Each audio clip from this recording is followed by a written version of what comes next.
Amada igreja, Filipenses, capítulo 3, a parte B do versículo 13,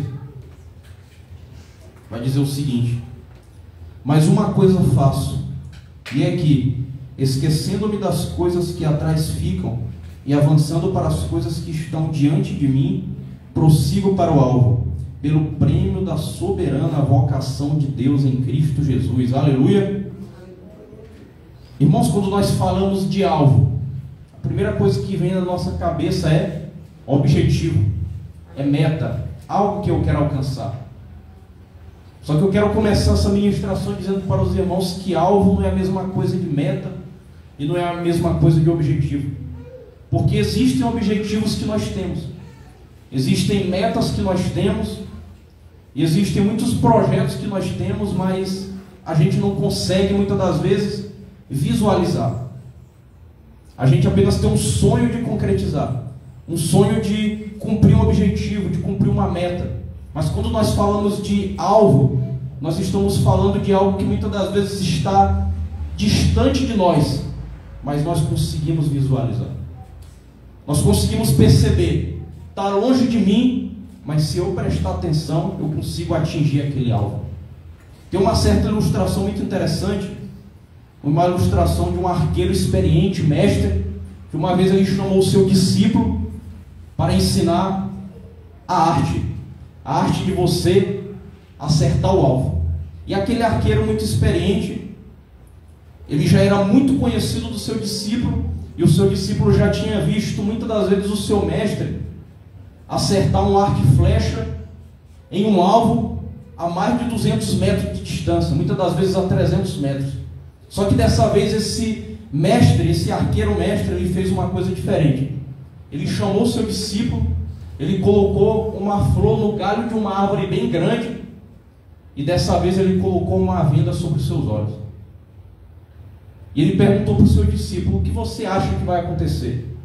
Ao discípulo disse: mestre, eu já vi muitas das vezes você acertar o alvo em distâncias fora do comum, mas com os olhos vendados eu nunca vi. E aquele mestre com os olhos vendados, ele se preparou, ele mirou, e você imagina o discípulo na expectativa: o meu mestre vai me surpreender mais ainda, porque agora ele vai fazer com os olhos vendados. Mas para a decepção daquele discípulo, aquele arqueiro, ele errou o alvo de uma forma tão estranha, que não chegou nem perto da árvore. Muito mais do que passar longe do alvo, a flecha não chegou nem a encostar na árvore. E aquele mestre, ele tirou a venda, olhou para o seu discípulo e perguntou: discípulo, o que você achou? Aí o discípulo olhou para ele: mestre, eu estou decepcionado. Eu imaginei que mais uma vez você ia me mostrar o poder da sua experiência, mas a sua flecha não chegou, não só passou longe do alvo, como nem sequer encostou na árvore. E aquele mestre, ele terminou dizendo: eu lhe dei aqui a lição mais importante sobre o pensamento. Quando desejar uma coisa, concentre-se nela. Ninguém jamais será capaz de atingir o alvo, se não consegue ver. Sabe o que nós aprendemos aqui? Se eu e você não conseguimos enxergar o alvo, toda a tentativa nossa de tentar atingir esse alvo vai ser inútil. Quando o apóstolo Paulo ele escreveu essa passagem aos Filipenses, quando a gente vai ler o contexto dessa passagem, você vai perceber que Paulo ele está falando sobre a meta de todo crente. E qual seria a meta de todo crente? É se tornar perfeito assim como Cristo é perfeito. É viver de maneira digna da sua vocação. É viver de uma forma que o meu testemunho, o seu testemunho, mostre Jesus para as pessoas. Então Paulo ele vai nos ensinar sobre o poder do crente que se torna perfeito à semelhança de Cristo. Eu quero dizer para a amada igreja que todas as vezes que nós estamos aqui na igreja, todas as vezes que nós oramos, ontem eu estive ali na casa do seu Isaías e da dona Leia, e a gente visitou duas famílias ali de frente da casa deles, e uma coisa que a irmã Leia me falou que me impactou muito foi o seguinte: pastor, desde quando a gente se converteu, a gente começou a dar testemunho. Vários vizinhos nossos pedem oração para a gente. Sabe o que a gente percebe quando a gente começa a buscar a perfeição, quando a gente começa a desejar e a se esforçar para seguir os passos de Jesus, o nosso jeito de falar gera impacto. O nosso jeito de se comportar faz com que as pessoas nos procurem. Meu irmão, eu não sou crente, mas eu quero receber sua oração. Muitas das vezes é a pessoa que não acredita em Deus, não acredita em Jesus, mas ela acredita no meu testemunho e no seu testemunho. Amada igreja, tudo o que nós fazemos nessa semana que se passou foi uma busca pela perfeição. Quando você proclama o Evangelho de Cristo com fé, você está declarando: eu creio no Deus que fez a obra na minha vida, e eu sei que Ele é poderoso para fazer na vida de todos aqueles que ouvem o nosso testemunho. Amada igreja, mas Paulo, ele vai falar sobre o ápice dessa perfeição. E sabe qual o ápice dessa perfeição? É o dia que eu e você participarmos da ressurreição dos mortos que Cristo nos entregou. E quando a gente fala de ressurreição dos mortos, a primeira coisa que pode vir à nossa mente: pastor, eu vou morrer, e depois que eu morrer, vai chegar uma época, quando tudo se acabar, quando o fim dos tempos chegar, quando tudo se cumprir, que Deus vai ressuscitar o meu corpo e eu vou receber um novo corpo. Mas muito mais do que isso, a ressurreição dos mortos, existem pessoas que não irão morrer fisicamente, mas irão participar da ressurreição dos mortos. E sabe que ressurreição é essa? Hoje nós temos um corpo que adoece. Hoje nós temos membros que buscam o pecado. É por isso que a vida do crente é uma vida de se esquivar da tentação. É por isso que a vida do crente é uma vida devocional. Porque no dia que o crente parar de prosseguir na vida devocional, os membros do corpo dele vão levá-lo ao pecado novamente. E quando Paulo está falando a respeito disso, ele vai começar dizendo aqui no começo do versículo 13, depois que ele fala sobre o seu propósito de buscar a ressurreição dos mortos, de se tornar perfeito à semelhança de Cristo. Diante de tudo isso, ele vai dizer no começo do versículo 13, que eu queria que os irmãos lessem comigo: irmãos, não julgo que o haja alcançado, mas uma coisa faço. Repita comigo: uma coisa faço. Sabe o que Paulo está dizendo? Irmãos, eu sou um apóstolo irrepreensível, a minha vida é dedicada a Cristo, mas eu ainda não julgo que eu alcancei a perfeição. Eu ainda busco um dia alcançar a ressurreição dos mortos. Sabe qual era o desejo de Paulo, explicando melhor para a igreja? O desejo de Paulo era cumprir sua missão nessa terra, era cumprir o seu bom combate e receber um novo corpo, receber uma nova vida em Cristo Jesus e passar a eternidade com o Senhor.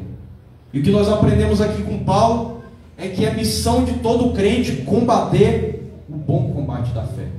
E muitas das vezes na nossa vida a gente pode se desmotivar: pastor, eu venho para a igreja toda semana, eu evangelizo, eu dou testemunho, mas eu não vejo fruto na minha vida, eu ainda tenho o mesmo caráter defeituoso, existem dias que eu me estresso fora do comum, e eu acabo pecando contra minha esposa, eu acabo pecando contra os meus colegas de trabalho.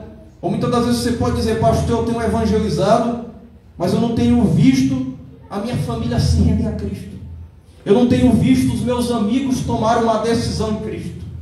E para todo esse questionamento que nós fazemos, sabe o que o apóstolo Paulo diz para mim e para você? Por mais que nós não tenhamos alcançado aquilo que almejamos ainda, uma coisa nós fazemos. Amada igreja, enquanto isso, sabe o que eu e você devemos fazer? Você vai olhar para o seu irmão do lado, olha para o seu irmão do lado agora e você vai repetir para ele: uma coisa. Glória a Deus, aleluia. Irmãos, nós vamos fazer alguma coisa. Aleluia, glória a Deus. Enquanto nós não alcançamos o que queremos, enquanto a nossa família não se rendeu a Cristo, enquanto nossos amigos não se renderam a Cristo, eu e você vamos continuar fazendo o que foi posto nas nossas mãos para fazer. Aleluia. Irmãos, o crente que tem um alvo é um crente que está o tempo todo fazendo alguma coisa. Eu vou repetir as palavras do meu pai, o apóstolo Paulo Jorge, que ele me disse esses dias: meu filho, o Evangelho tem o mesmo poder em qualquer ambiente. Aleluia. Seja no Maranhão, seja no Pará, seja em São Paulo, seja em Brasília, seja num terreiro de macumba, seja numa igreja católica, o Evangelho, ele é o mesmo. Aleluia. E porque o Evangelho é o mesmo, e porque eu e você não nos envergonhamos do Evangelho, porque este é o poder de Deus para a salvação de todo aquele que crê, diante de toda a nossa dificuldade de alcançar a perfeição, eu deixo para trás todos os meus erros e eu digo para o Senhor: Senhor, uma coisa eu faço. Aleluia, glória a Deus. Amados, em 1 Coríntios capítulo 15, o apóstolo Paulo vai reservar um capítulo inteiro só para falar da ressurreição dos mortos, só para falar do tempo no qual nós alcançaremos a perfeição. E o interessante é que Paulo ele vai explicando detalhe por detalhe, dizendo que hoje nós estamos aqui com esse corpo de morte, com esse corpo que adoece, mas nós temos uma esperança viva de que o Deus que nós servimos ele é paciente, e o Deus que nós servimos ele vai nos regenerando a cada dia. Ele vai nos aperfeiçoando a cada dia. Hoje você comete um pecado aqui, mas o crente, quando ele peca, ele se quebranta, ele se rende aos pés de Jesus, porque Jesus é o advogado fiel, e à medida que eu vou prosseguindo, à medida que eu vou deixando os meus erros para trás, eu vou me tornando habilitado para participar da morte e da ressurreição de Cristo Jesus. E quando Paulo ele fala dessa esperança, essa esperança de todos os crentes, ele termina o capítulo dizendo, aí em 1 Coríntios 15, 58, o Mateus pode colocar aqui para os irmãos lerem com a gente. 1 Coríntios 15, 58. Eu gosto de sempre repetir esse versículo, igreja, porque esse versículo tem a ver com o dia a dia do povo de Deus. Paulo ele vai dizer: portanto, meus amados irmãos, sejam firmes, inabaláveis e sempre abundantes na obra do Senhor, sabendo que no Senhor o trabalho de vocês não é vão. Glória a Deus, aleluia. Amém. Amada igreja, você já parou para pensar que quando Paulo ele terminou o ministério dele, ficou muita coisa que faltou resolver? Tinha igreja com problema, tinha discípulos fiéis que o tinham abandonado. E quando a gente ler Paulo falando sobre o bom combate, combati o bom combate da fé, a nossa mente humana e carnal já vai direto ao ponto. Como é que Paulo está dizendo que combateu o bom combate, se ficou um monte de coisa para resolver nas igrejas que ele fundou? Amada igreja, sabe quem é o crente que cumpriu o bom combate? É o crente que não perdeu uma oportunidade de fazer o que precisava ser feito. É o crente que diante das adversidades da vida, ele permaneceu firme. Diante das aflições, ele não se deixou abalar, mas ele permaneceu abundante na obra do Senhor. Amada igreja, Charles Spurgeon, um dos chamados príncipe dos pregadores, até hoje ele é aclamado como o principal dos pregadores da história. Alguns estudiosos vão dizer que pessoas do mundo inteiro viajavam para ouvir Charles Spurgeon pregar. E pouca gente sabe que aquele homem, grande parte dos seus anos de ministério, ele pregou com depressão. E muitas das vezes ele questionou Deus, como ele pregava, como tantas vidas aceitavam Jesus através da sua pregação, mas ele permanecia com aquela enfermidade. Houveram vezes que esse pregador estava com a depressão tão forte que os seus discípulos tiveram que carregá-lo até o púlpito para ele pregar sentado. E quando ele pregava, era uma explosão de poder e de salvação. Sabe o que nós aprendemos aí com a história desse homem? É um homem que, diante das maiores dificuldades e aflições da sua vida, ele não se deixou abalar, mas ele se tornou abundante na obra do Senhor, fazendo o que ele foi chamado para fazer. Aleluia. Eu quero dizer para a amada igreja que eu e você temos um chamado de Deus. Amém. Temos um chamado de Deus não só de fazer, mas fazer e ver o resultado. Nós temos um chamado de Deus de pregar com poder. Nós temos um chamado de Deus de proferir o nosso testemunho. E Paulo ele nos motiva dizendo que quando nós permanecermos firmes no Senhor, quando nós não nos deixamos abalar com as coisas da vida, quando nós somos sempre abundantes na obra do Senhor, nada do que nós fazemos é em vão. Glória a Deus, aleluia. Amada igreja, não é no meu tempo e no seu tempo, mas é no tempo do Senhor. Se eu e você estamos fazendo, Deus é fiel e justo para fazer o fruto ser gerado. Quem aqui crê, dê um glória a Deus em nome de Jesus. Amada igreja, Paulo ele vai continuar dizendo, esquecendo-me das coisas, ele começa dizendo, uma coisa faço, repita comigo, uma coisa faço, esquecendo-me das coisas que para trás ficam. Glória a Deus.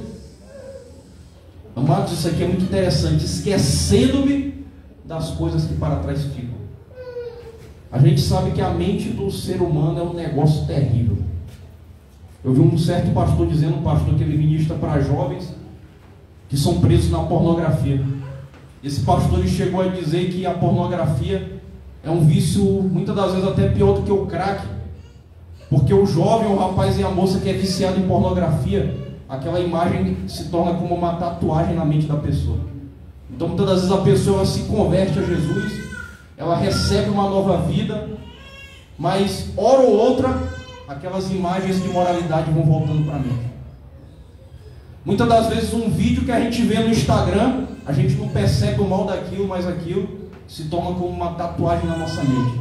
E quando a gente está fragilizado, quando a gente não está vigiando, aqueles pensamentos começam a voltar. Mas Paulo ele diz, esquecendo-me das coisas que para trás ficam. Tem uma outra versão, a versão da Bíblia de Jerusalém, ele vai usar uma outra palavra, ele vai dizer, prescindindo do passado. O que significa isso? Dispensando o passado, recusando na mente as coisas do passado, evitando as coisas do passado. Ou seja, o que Paulo está dizendo é que eu e você, nós temos poder do Espírito para repreender os pensamentos do passado, para repreender os pecados do passado, para repreender da nossa mente os erros do passado. Então, quando a memória do passado vem, eu recuso, eu repreendo, eu evito e eu trago na memória aquilo que pode me trazer esperança. Aí você pode dizer, pastor, mas e as coisas boas que eu vivi no passado? E o meu tempo de glória como servo de Deus? O meu tempo de glória como discipulador, como líder?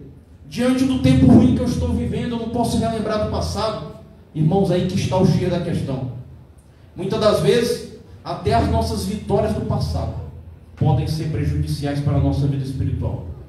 Existem muitas pessoas que visualizam o bom que teve no passado, porque a pessoa ela está sofrendo tanto com a sua situação atual, que muitas das vezes lembrar das glórias passadas vai trazer paz, vai trazer quietude. Mas nós vamos aprender na história de Israel que o povo que foi liberto da escravidão, esse povo não conseguiu entrar na terra prometida, porque fisicamente eles não eram mais escravos, fisicamente eles estavam a caminho, eles tinham como alvo a terra prometida, fisicamente eles não eram mais açoitados, fisicamente eles eram livres, mas a mente deles ainda era uma mente de escravo, a mente deles ainda era uma mente voltada para o tempo da escravidão, e muitas das vezes era uma mente que até valorizava o tempo da escravidão. Amada igreja, quando Cristo ele nos liberta, a ordem de Cristo é que nós abandonemos todo o nosso passado. Mas quando você vai visualizar uma pessoa que realmente aceitou Jesus, a pessoa que realmente aceitou Jesus, essa pessoa ela pode sofrer aflição como crente, mas ela considera o vitupério de Cristo como maiores riquezas do que todas as riquezas que ele teve nesse mundo. E o autor de Hebreus vai dizer que Moisés considerou a vergonha de Cristo como maiores riquezas do que todas as riquezas do Egito que ele tinha como príncipe. Mas o que nós aprendemos aqui sobre o povo de Israel é que aquele povo foi liberto. E aquele povo foi liberto debaixo de uma promessa: vocês serão libertos da escravidão do Egito e eu lhes levarei para a terra prometida, uma terra que mana leite e mel. Só que Deus, o nosso Deus é um Deus que prova o nosso foco, é um Deus que prova a nossa fé. E esse Deus que prova a nossa fé, Ele nos dá promessa, Ele nos dá um alvo, mas Deus ele analisa como nós agimos no processo em caminho ao alvo. E aquele povo, no meio do deserto, caminhando para a terra prometida, eles começaram a receber o maná do céu. eles começaram a receber o cuidado de Deus. Durante o dia, havia uma coluna de nuvem que os cobria do sol. E à noite, havia uma coluna de fogo que os aquecia diante do frio do deserto. E a palavra de Deus vai dizer que onde a nuvem parava, o povo repousava e esperava até o momento da nuvem de Deus andar para que eles fossem guiados para a terra prometida. Mas o que levou esse povo a perder a promessa, a perder o foco do alvo, a perder a visão do alvo? Diante das adversidades do caminho no deserto, aquele povo começou a lembrar das coisas boas da época da escravidão do Egito. Agora, amada igreja, eu queria que você olhasse para mim nesse momento. Eu quero que você imagine você passar mais de 400 anos, geração de um mesmo povo. E detalhe que a escravidão do Egito era uma escravidão que você não era remunerado, era uma escravidão que você trabalhava até se esgotar. Muitos escravos ali no Egito do povo de Israel morriam diante dos serviços forçados. Muitos eram açoitados de forma injusta.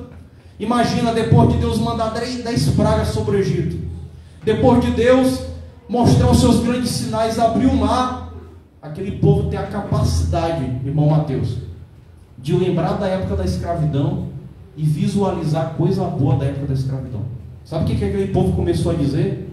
Ah, quem dera se nós ainda estivéssemos no Egito, porque lá nós tínhamos carne, nós tínhamos cebolas, nós tínhamos pepinos, e aqui a gente só tem esse maná, que a gente já está farto desse maná. Amado igreja, sabe o que aconteceu? A ira de Deus se acendeu de uma forma tão poderosa que começou a queimar o arraial do povo. E foi necessário que o povo clamasse a Moisés, para que Moisés clamasse por misericórdia diante de Deus. E nós vamos aprender que a murmuração daquele povo irritou Deus a tal ponto que quando a gente vai ver o final da história, Deus não permitiu que nenhum daqueles que viram ensinar no Egito olhasse a terra prometida. Amada igreja, por que eu estou trazendo essa palavra para a igreja? Paulo disse: esquecendo-me das coisas que para trás ficam. Amados, existem coisas boas que nós fizemos no passado que deixaram de ser edificantes para nós. Eu queria que a amada igreja escutasse bem o que eu vou dizer. Aquilo que é de Deus permanece. Aleluia. Diga para o seu irmão do lado: aquilo que é de Deus permanece. Amados, sabe o que foi que Israel não entendeu? Se o pepino, se as cebolas e se a carne do Egito não eram mais algo presente na vida deles, é porque aquilo não veio de Deus. Aquilo era uma forma do povo se acostumar com a escravidão. E muitas pessoas, muitas das vezes, que estão na vida de pecado é dessa forma. A pessoa está destruída, a pessoa está moralmente destruída, a pessoa está cada dia se tornando pior, com um caráter mais defeituoso.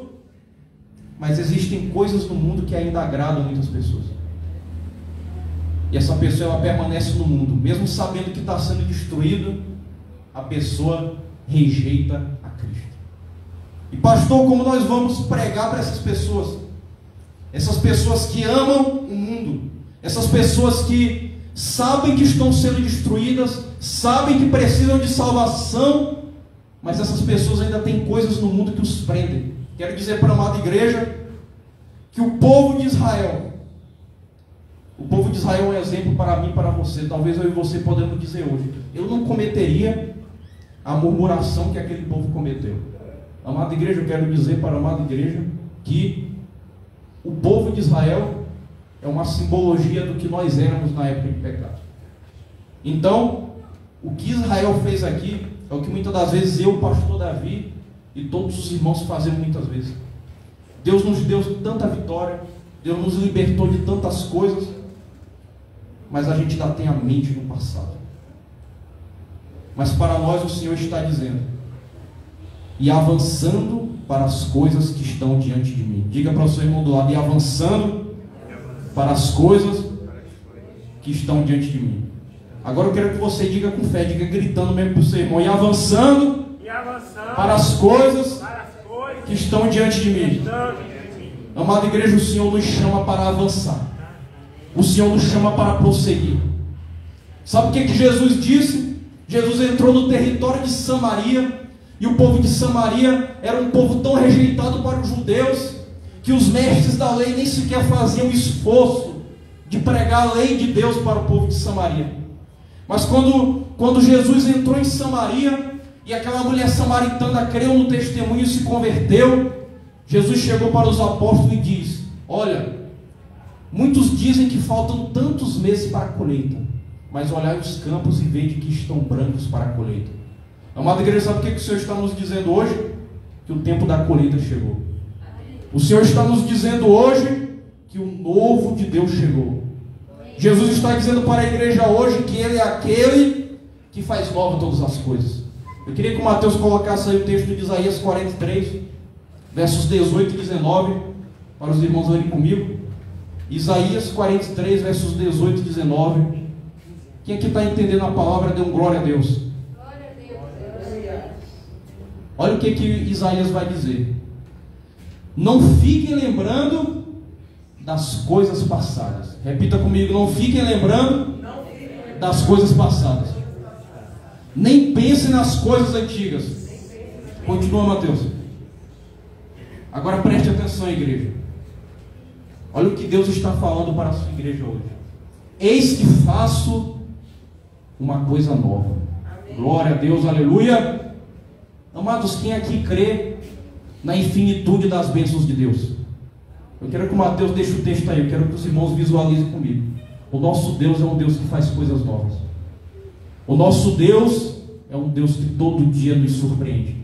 É por isso que Paulo vai dizer que aquele que vive para Cristo, esse vive em novidade de vida. Sabe o que nós aprendemos aqui?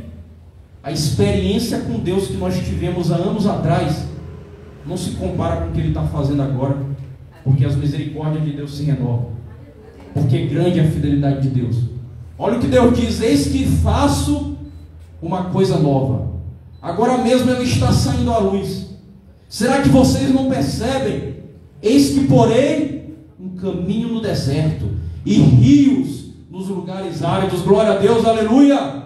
Sabe o que Deus está nos falando, amada igreja? Que está nascendo uma luz. Onde há trevas está surgindo a luz. Onde está seco, o Senhor está gerando um rio. Está gerando um rio de águas vivas. Você pode dar um glória a Deus, aleluia. Amados, Isaac, o patriarca Isaac, sabe o que aconteceu com Isaac? Isaac, ele foi para uma terra, a região mais árida da terra dos filisteus. E assim que ele chegou naquela região, com a sua família, os habitantes daquele lugar disseram: Isaac, você vai perder teu tempo aqui. Esse lugar não gera fruto. Esse lugar é um terreno pedregoso, é um terreno que não gera nada. Você está perdendo o seu tempo. Mas a palavra de Deus diz que Isaac, ele foi crendo que Deus fazia nascer rios no meio do deserto. Isaac foi cavando um poço, e cavou outro, e cavou outro, e cavou outro, e chegou um ponto, sabe o que aconteceu? O rei, ele começou a se preocupar: esse homem chegou agora no seu território, e está se tornando mais poderoso do que eu. E aqueles homens, aquele rei deu ordem para que todos os poços que Isaac cavou fossem enterrados. Amados, mas Deus, repita comigo, Deus está fazendo uma coisa nova. E Deus se renova. Sabe o que aconteceu? Eles entupiam, eles enchiam de terra e de pedra os poços que Isaac cavava. Isaac cavava outro e gerava mais água ainda. Aleluia. E quanto mais eles tentavam entulhar os poços de Isaac, mais Isaac prosperava. Aleluia. Até chegar ao ponto do rei da Filístia se render a Isaac: agora eu sei que tu és um homem de Deus, peça para que o teu Deus me abençoe. Amada igreja, eu quero dizer para a amada igreja que o nosso Deus é um Deus que está fazendo nascer uma luz onde há trevas. Sabe, todos os lugares que você pregou que são ambientes de treva, são ambientes de pessoas que muitas das vezes têm um coração duro. Muitas das vezes você pode dizer: pastor, a pessoa com que eu estou fazendo mais um, ela está resistente. Eu quero dizer que se você crer, se você clamar com fé, o Senhor vai fazer uma luz nascer no coração daquela vida, em nome de Jesus.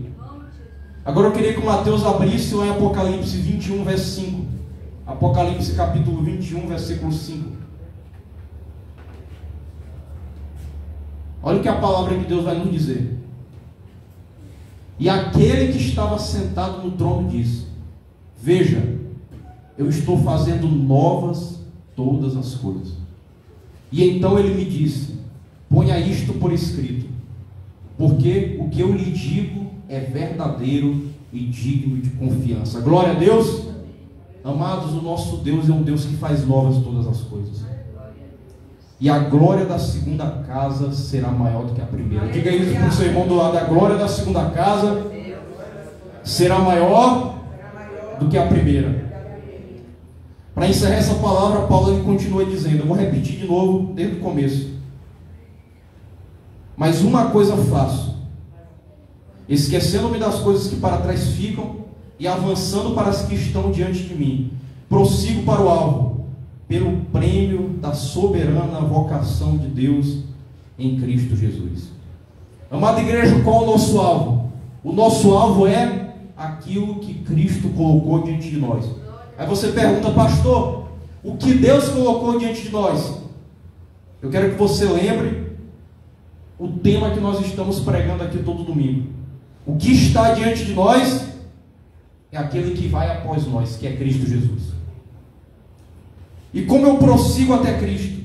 Seguindo os seus passos, vivendo o seu testemunho com insistência. Por que eu prossigo esse alvo?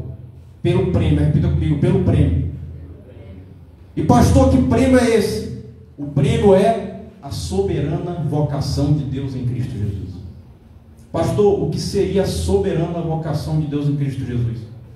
É uma vocação maior do que toda a vocação desse mundo. É a vocação de você ser instrumento de salvação na vida das pessoas. É a vocação de você ter o direito de ser chamado filho de Deus. É a vocação de você ter o Espírito Santo no seu dia a dia. É a vocação de você se tornar perfeito assim como Ele é. E quando me tornarei perfeito? Quando nós alcançarmos a ressurreição dos mortos. Eu queria que os irmãos voltassem lá para o versículo de número 10. Filipenses capítulo 3, a partir do versículo de número 10. Vai dizer. Olha o que Paulo vai nos dizer. Filipenses 3, verso 10.